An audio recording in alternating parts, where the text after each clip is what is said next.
Hi అండి, welcome to miss మా world. ఈరోజు మీరు వినబోతున్న కథ బేతాళ కథ అదృష్టహీనుడు. విసుగు చెందని విక్రమార్కుడు చెట్టు వద్దకు తిరిగి వెళ్ళి చెట్టుపై నుంచి శవాన్ని దించి భుజాన వేసుకుని ఎప్పట్లాగానే మౌనంగా శ్మశానంకేసి నడవసాగాడు. అప్పుడు శవంలోని బేతాళుడు, రాజా, నువ్వు ఏ మహా అపరాధం చేసిన కారణం చేత ఈ నిశిరాత్రి వేళ ఇలా శ్రమిస్తున్నావో నాకు తెలియలేదు. కానీ ప్రపంచంలో కొందరు అదృష్టహీనులు ఏ తప్పు చేయకుండానే క్రూరమైన శిక్షలు అనుభవిస్తారు. ఇందుకు తాత్కారణంగా సాకేతుడు అనేవాడి కథ చెప్తాను విను అంటూ ఈ విధంగా చెప్పసాగాడు. ఉసీనర దేశంలో సాకేతుడనేవాడు కసాయిగా జీవించేవాడు. వాడి వద్ద మేలైన గొర్రె మాంసం దొరికేది. అందుచేత చుట్టుపట్ల చాలా దూరం నుంచి కూడా మనుషులు వచ్చి వాడి వద్ద మాంసం కొనుక్కుపోయేవారు. వాడు గొర్రెల పెంపకంలో నిపుణుడు కావటం చేత వాడికి మంచి పేరు, డబ్బు కూడా లభించాయి. ఇట్లా ఉండగా ఒకనాడు ఒక ముసలివాడు సాకేతుడు వద్ద మాంసం కొని సరికొత్త వెండి నాణం ఇచ్చి వెళ్ళాడు. సాకేతుడు నాణం చూసి ముచ్చటపడి దాన్ని వేరే ఒక సంచిలో వేశాడు. అది మొదలు ప్రతిరోజు ఆ ముసలివాడు ఒక కొత్త వెండి నాణం ఇచ్చి సాకేతుడి వద్ద మాంసం కొనుక్కు పోతూ వచ్చాడు.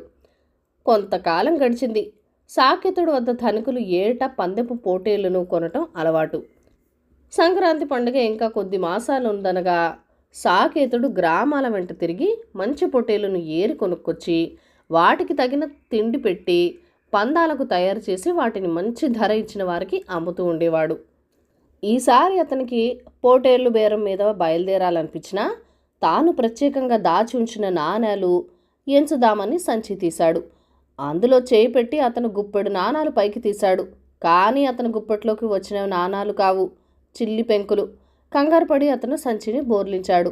సంచి నిండా చిల్లి పెంకులే తప్ప ఒక్క వెండి నాణం కూడా లేదు. ముసలివాడు తనను మోసం చేశాడని ఆగ్రహంతో సాకేతుడు పళ్ళు పటపటా కొరుకుతూ, వాణ్ణి ఈసారి కనబడిని కండకు కండలుగా చీర్చేస్తాను అంటుంటే మాంసం కోసం వచ్చిన వారు, ఏం జరిగింది, ఎవరు నిన్ను మోసం చేశారు అని అడిగాడు. ఇంతలో ముసలివాడే మాంసం కొనటానికి వస్తూ కనిపించాడు.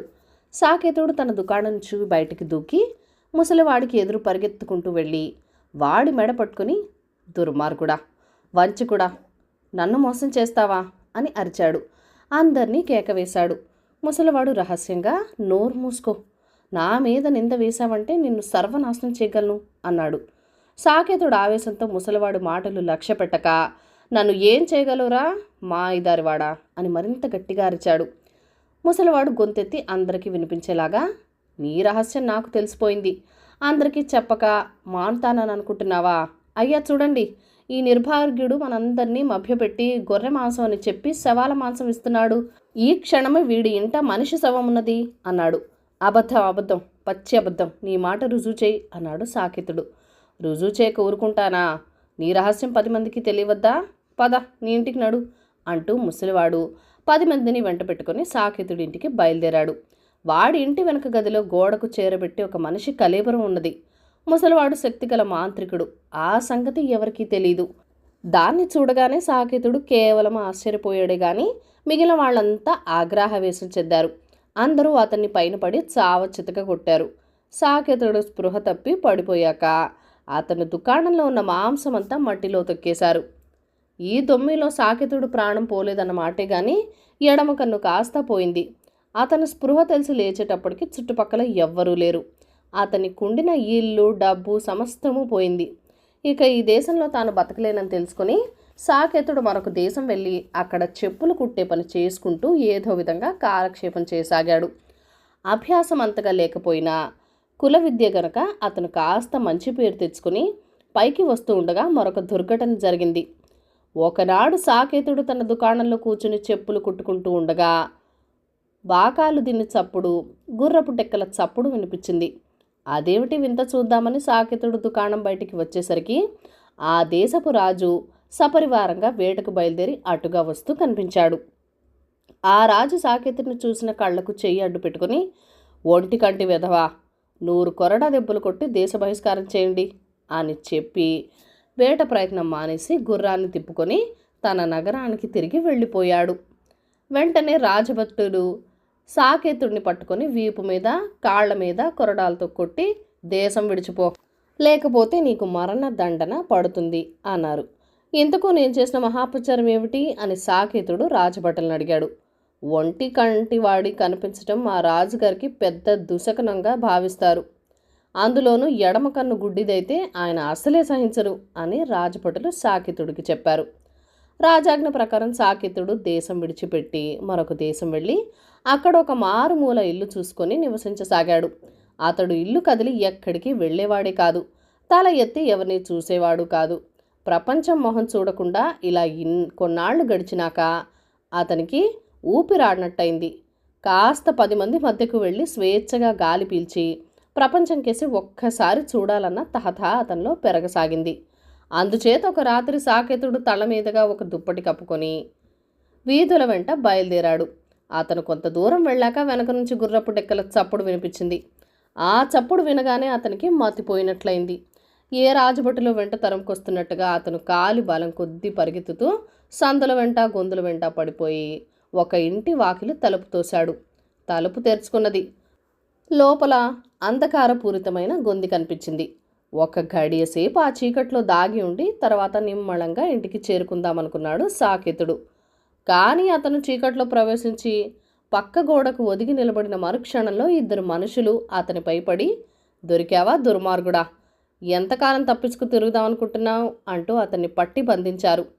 సాకేతుడు సగం చచ్చి, బాబులారా, నేను మీకేం అపకారం చేశాను, నన్నెందుకు ఇట్లా పట్టుకున్నారు అని అడిగాడు.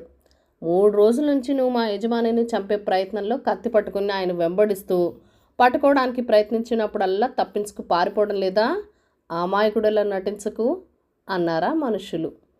మీరెవరో మీ యజమాని ఎవరో కూడా నాకు తెలీదే అన్నాడు సాకేతుడు.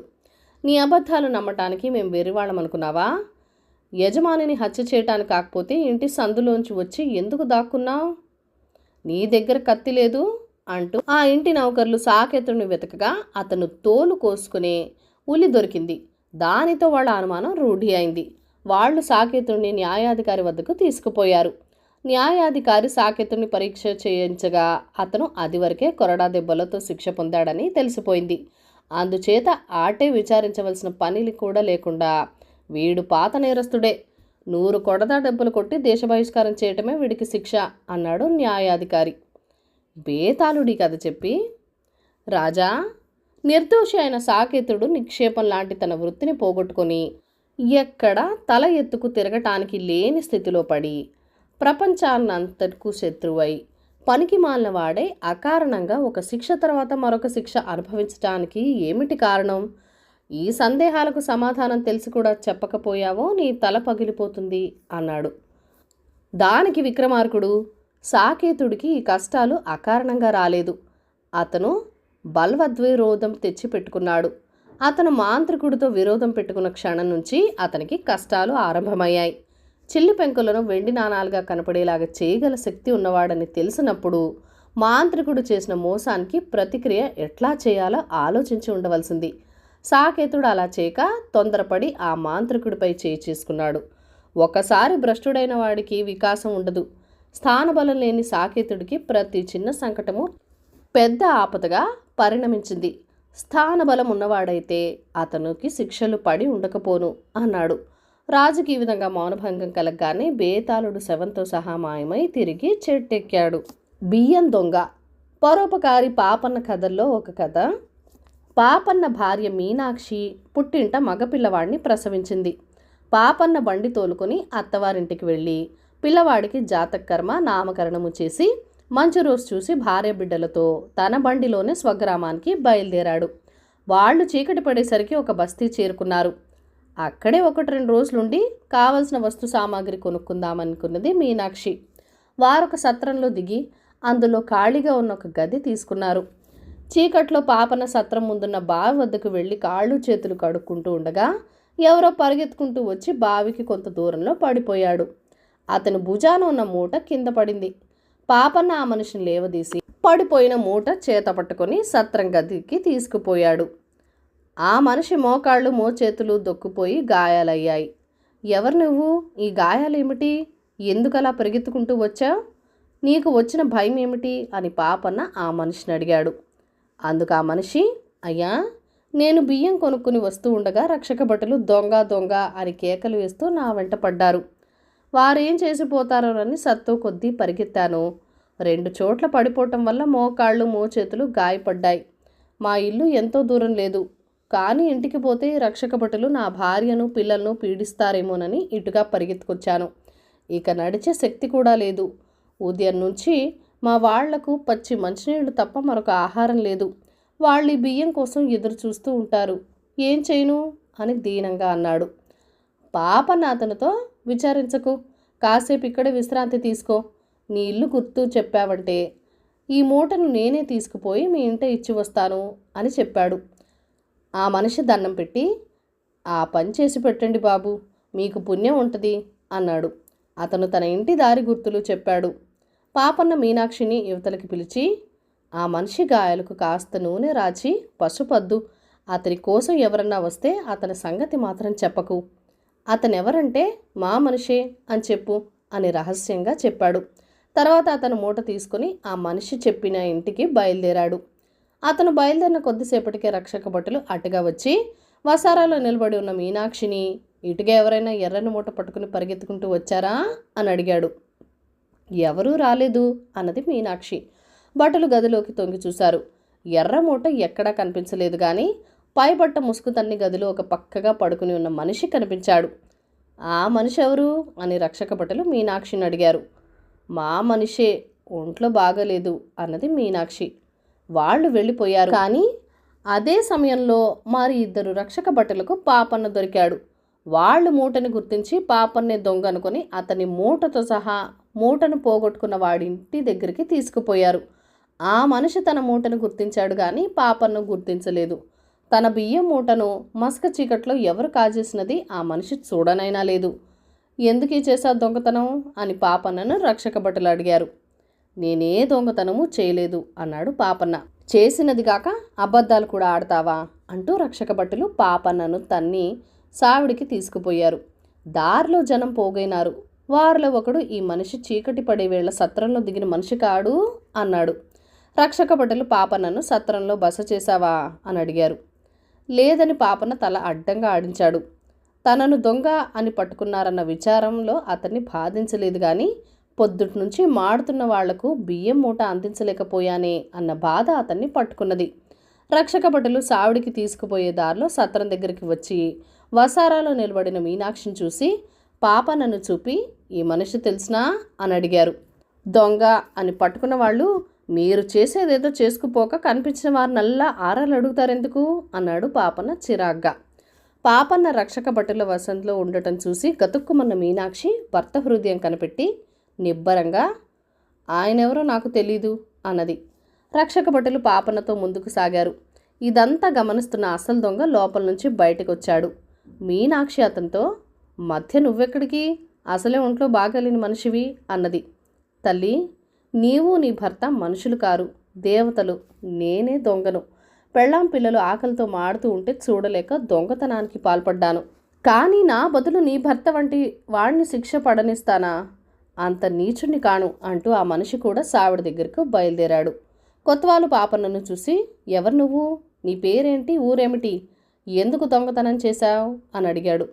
అయ్యా, నేను దొంగని కానని చెబితే మీ భటులు నమ్మలేదు. వారికి దొంగలించిన సరుకు దొరికింది, నేను దొరికాను. ఎవరో ఒకరు శిక్షించటం మీ కర్తవ్యమైతే నన్ను శిక్షించండి, మిగిలిన వివరాలన్నీ దేనికి అన్నాడు పాపన్న. ఇంతలో అసలు దొంగ వచ్చి, అయ్యా, ఆయనను విడవండి, దొంగతనం చేసిన వాణ్ణి నేను అన్నాడు. వీడెవడు అని కొత్తవాళ్ళు రక్షక భటులను అడిగాడు. తమకు తెలీదన్నారు వాళ్ళు. నువ్వు దొంగవైతే ఈ మనిషి ఎవరు అని కొత్తవాళ్ళు అడిగారు. ఏమో బాబు, నేనీ ఊళ్ళోనే పుట్టి పెరిగాను, కానీ ఈ మనిషిని ఎన్నడూ చూడలేదు, ఈ ఊరివాడు కాదు అన్నాడు దొంగ. కొత్తవాళ్ళు చిరాకుపడి, మీరిద్దరూ నా ముందు నుంచోపోండి అని కసిరి రక్షక భటులతో, దొంగ వచ్చి తనంతట తాను నేనే దొంగని అని చెప్పుకోవలసి వస్తే ఇంకా మీరెందుకు అన్నాడు. రక్షక భటులు ఏమీ బదులు చెప్పలేకపోయారు. కథ కంచికి మనం ఇంటికి. ఈ కథను లైక్ చేయండి, షేర్ చేయండి. మన ఛానల్ ఫస్ట్ టైం చూస్తున్నట్లయితే కనుక సబ్స్క్రైబ్ చేసుకొని మీ సపోర్ట్ ఇవ్వండి. మీ అమూల్యమైన ఫీడ్బ్యాక్ అండ్ సజెషన్స్ నాతో కామెంట్ సెక్షన్లో కూడా షేర్ చేసేయండి. Thank you for watching. Bye bye.